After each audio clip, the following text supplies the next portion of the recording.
Okay, so my small workshop is a mess. Time to tidy it up. At least that's what I thought, but it was a big mistake.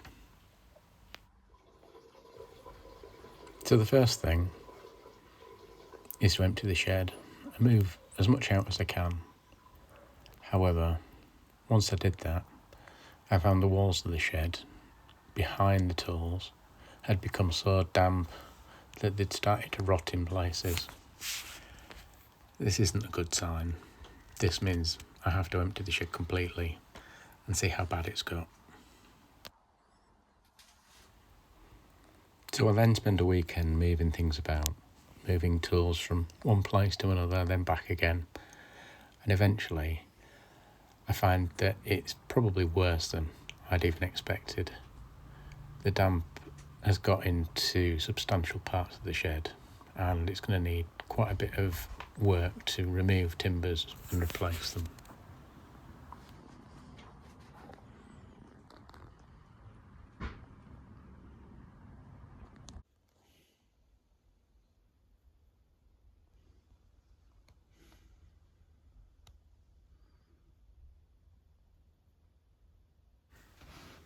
But all the advice I've seen on this is the same. Before you try and fix any damp to a shed, you need to solve where the water's coming from. Why has it got wet in the first place? So my first step is to replace the guttering on the outside and then cover the damp shed loosely with some breathable membrane to help prevent the water getting to it, but allowing it to dry out somewhat.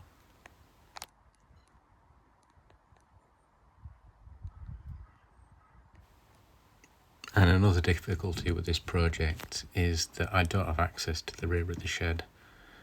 There is another shed in the neighbour's garden that butts right up against this shed. So whatever work I do, I'm going to have to do from the inside of the shed. And then the next problem is that I can't buy material to replace the timber that's already on the shed at the same size. So my solution is to rip some timber down. This is tongue and groove.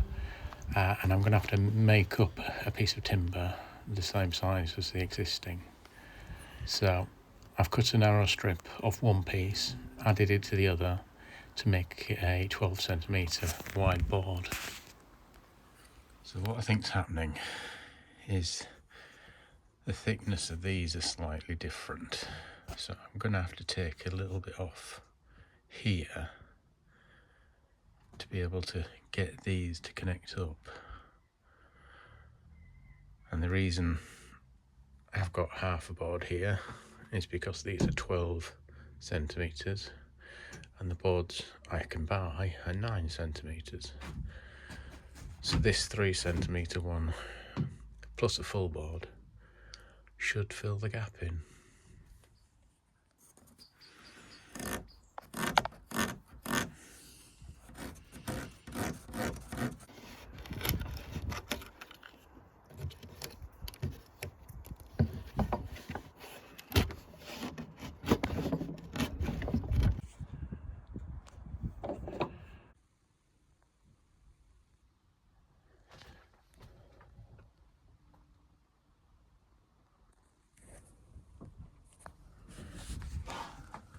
Okay, so what I've done is I've added on a matching tongue for the tongue and groove, and this is about 3 centimetres wide, but if I add it to a full piece it will fit the gap in here.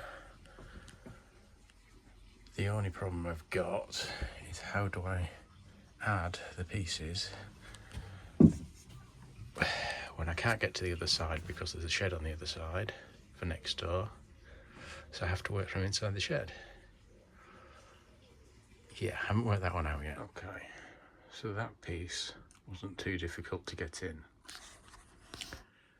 Basically was able to push it through that small hole and then bring it back in.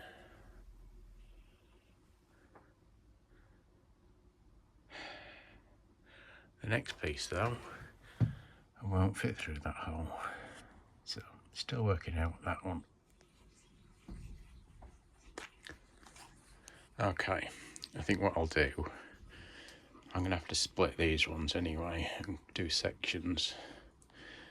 So, because I can't get this long one in, I'm going to cut it in half and put a join about the same place. Maybe fill the join with some glue or filler and then waterproof it on the outside. I think that'll work. Okay, completed. Well, that one section, I needed to split the board. That's been joined. I've attached it from the inside using these brackets.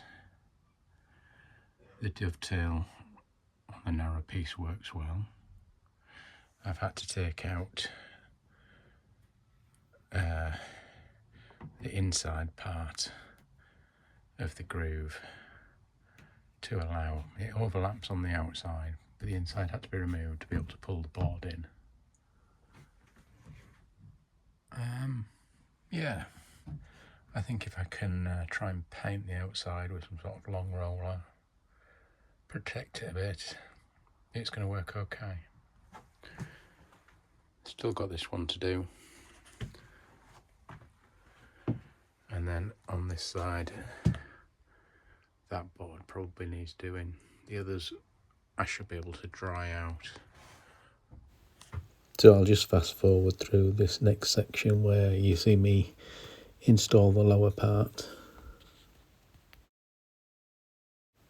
So is this the best way of repairing a shed? Absolutely not. I don't recommend following this technique at all. If you can, work from the other side of the shed and replace the boards. It'll be far easier. This was what I needed to do to patch the shed, make it usable. It probably would have been quicker in time to dismantle the shed and start again, but that wasn't an option at this point. Hopefully my next video, it'll be a functioning workshop again.